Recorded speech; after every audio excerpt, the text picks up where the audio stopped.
Okay, so I just made an aftermarket cool air intake. I just bought this K&N filter and then a bracket for $6.99. You make your own, wrap it. And then I grabbed some fabric to make it look a little cleaner. But total, I think I'm maybe have $61 into that. Took out all the old stuff. It's like over there. Took out all that.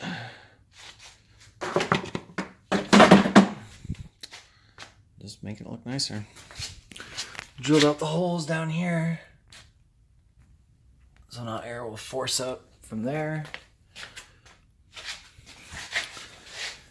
Out of here and right into this cavity right here.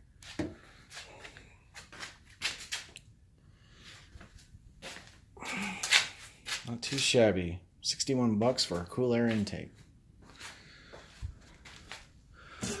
Bet he's starting to come together.